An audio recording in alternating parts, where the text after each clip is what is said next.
Ikaw maliwanag pa'y tapos na naman ang trabaho. Kailan ka naman inabot ng gabi? Di pag na-memorday yan at galing sa layasan. Speaking of layasan, Nung isinama ako ng mga tropa sa Okayan, kung saan ako nakabili ng heater, ay hanggang ngayon hindi ko pa natitesting sa bahay. maliban sa marami akong pinagkaabalahan, ay sinadya ko talagang hindi ang kinutingting. para sabay-sabay tayo magkaalaman kung ano nga bagay maganda. Abay, kahit yan kupas-kupas na gayan, may warranty yan. Ay, arit ibibida ko sa inyo kung gaano kaganda. Aray, hindi basta lang ang heater ang nabili kong Ay, sa summer, aray pwede kong gamitin gawa ng may cool. Ay, binubog ang hangin, medyo malamig. Ay, pagka gusto mo naman yung panlaang, ay naku po, meron din. Ay, medyo humidifier din na may iron mode. Ay, nami-minimize na rin ang baho ng bahay. Hindi sa sinasabi kong mabaho ang bahay ko, ha? Ay, minsan, amoy kulob.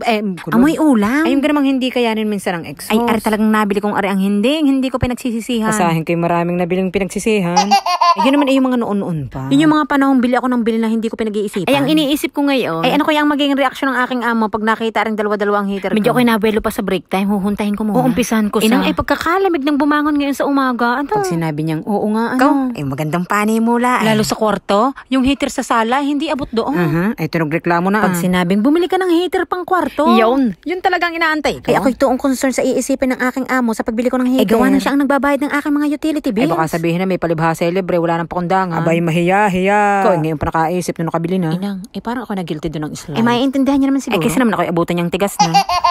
Aring remote, hindi inaalis sa plastic, baka magkadumi. Yan. Wow! Pabubuhayin ko din. Ay, sinong hindi masasatisfied din sa aking Ay, binili? yun naman, kinukuting-ting ko habang ako nagpapalambot ng kaldereta. Ay, saktong malambot na, nilagay ko na rin rin. Ay, ako hindi expert sa pagluluto na rin, ha? Ika nga, arit yung bahala. Ay, ang totoo, nilagyan ko na yun ng pauna. Ay, hindi ko maintindihan ng lasa. Ano bagang kulang? Ay, magaling pa yatang ipinalaman ko sa tinapay aring reno. Ay, dahil inilahat ko nga itong reno, ay dadagdagan ko ngayon ng tubig. Ay, halo-haluit, baka kulang lang sa halo. Ay, nabigyan lang ng reno, ay agad na kapag kalderetang nalalaman. Ay, pag hindi madaan sa dagdag bawas, ay idaan mo na lang sa sayaw. Ay, huwag masyadong problemahin. At ikaw lang hindi naman nakakain. Ikaw, inorasyon na nga. Sumarap ka to the moon. Shake, shake. Brum, brum. Inay, kaunin nyo na ako din Ay, di ka hindi matuloy-tuloy ang kaldereta kung aray dahil hindi ako nakakabili ng tomato sauce. Abay, nung kami nag-ukay hunting, ay nagpadaan ako din sa grocery. Ay, kaso naman talaga, aray pagkakalayo sa aking bahay. Ay, kaya nung may sasakyan, ay sinamantala ko na. Ay, gaya ng kimching are. Ay, pagkakalaki na mura pa. Ay, kapresyo lamang ng binibili kong mali. Ay, sadyang, itinodo ko na ang pamamalengke ko diyan. Aring banana juice na are. Ay, pa isa-isa lang talaga akong bumili na rin sa tunay. Kahit na ako'y laging nabibitin, ay dahil mura ngayon, ay dadalawin ko na. Kahit aring cheese na hindi ko pa kailangan, ay binili ko na rin. Abay, nasa 100 din ang diferensya. Ay, sadyang, ako'y galak na galak habang namimili diyan. Gawa ng yung hindi ko usual na nakikita sa supermarket na pinupuntahan ko. Abay, dito ko mga natagpuan. Ay, hindi aring tiramisong ari, Gawa ha? ng meron naman ari sa madalas kong binibilhan. Ay, ako napaibiglaang din sa mga oras na iyan. Ay, tapos hindi pa nakontento. Ay, dumali pa ng strawberry flavor na iyan. Ay, tingnan nyo naman, pagkakasarap tingnan. Oo, tingnan laang. Ay, kinain ko kanina, medyo maasim. At isang negosyo na naman ang aking nasiraan. Ay, para pag nagpanagpo kayo na iwasan nyo na. Ay, baka lang siguro hindi season ngayon ng strawberry. At bumalingbing na. Inang, ano ka naman talagang nararamdaman kong are? Ay, aring matagal ko nang ginagamit na paminta. Gawa ng aring isang latang are, ay matagal ko nang gamitan. Ay, sa sobrang tagal niyang maubos, ay kala mo ngayon ng lata, napalagpa. Are siguro talaga ang adulting. Ay, mga sangkap at gamit sa bahay na ang aking mga kasiyahan. Ay, tingnan nyo naman aring aking napamili. Ay, siya nang may pistahan. Nakakatuwa pa sa aking pamamalingke. Ay, nakabili ako dyan ng parang kalamansi at patis. Ko, pagkakasarap na rin sa nilagaan. Meron pa akong nabili dyan na parang jupran sa ate. Buko juice. Ewan ko baga kung yan bagay tunay. Tsaka mga dilatang pinya at mais. Yung ganaman tigi 100 lamang kada lata. Ay, sa lagi kong pinamimilhan. Ay, nasa 200 mahigit ang presyo. O, diga? Yan na, mga kasiyahan natin mga misis. Ay, sadyang isinama ko kayo din sa aking pamimili. Ay, digay, hindi nga ako makapagkaldereta at gawa ng ako walang tomato sauce. Ay, baka naman sabihin nyo, iba ikaw pala nakapamili lang, hindi mo lang kami isinama. Ay, isinama na, para walang hinanakit. Ay, si ate habang ako sinusuklian, ay gusto ko ng herbanan. Ay, para bagang ako'y banas na sa kanyang bangs. Ay, talagang literal na mata lang tinira. Sumagot ngayon si ate. Ay, hanggang buhok mo ay pinakaalaman ko. Ay, pasalamat kay kinakasombrelo. Ay, digay pagkayan ay wala, ay siyang siya ka ng bagong gising. O, pinulaan ko na ang sarili ko. Maigi nang sa aking magmula. Ay, baka pag sa inyo pa ay medyo masakit.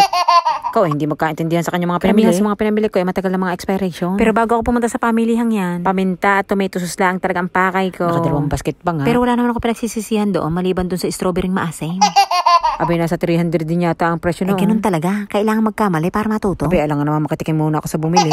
Ay, pagka saraming hinanakit, ay naubos naman. Akala mo lagay, luging-lugay. Ganun talaga. Pag naramdaman mo na kung gaano kahirap kitain ng pera. Ganun din kahirap bitawan. Hindi gaya dati nung humihingi pa lang tayo. Kung makahingi, akala mo lagi may patago. Akala mo'y pinupulot lamang ang kwarta. Dati ako'y surang-sura sa mga ganyang panalitaan. Ay, nung maranasan ko ang hirap paano kitain. Inang, ang gagalante pa pala nila. Ay, kahit ikay makarinig ng ganyan litanya, ay bigay pa rin naman ang bigay. Ay, ako naman naman si walang alam kundi humingi. Wala din pa kundang gumastos. Ganun pala talaga, kapag ka hindi mo pinaghirapan. Pero ang kagandahan, ako naman siguro yung natuto na. Hindi naman tuong yung magkuripot ka dahil mahirap kitain. O maging galante ka kasi nasa abroad ka. Balance lang ba? Na habang nagdadamot ka, samahan mo ng pagbubunganga. O, di balance.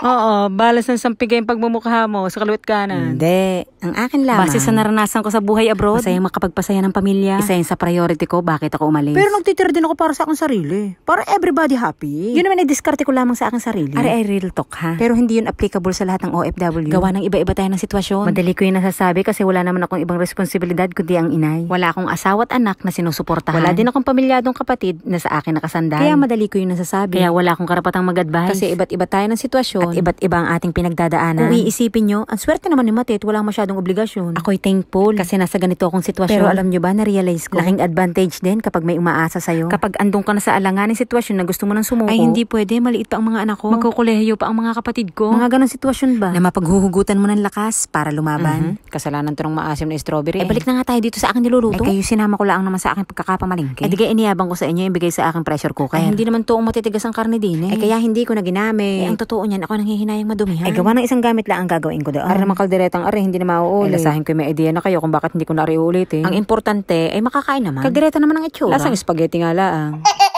Ay siya, diyan na kayo.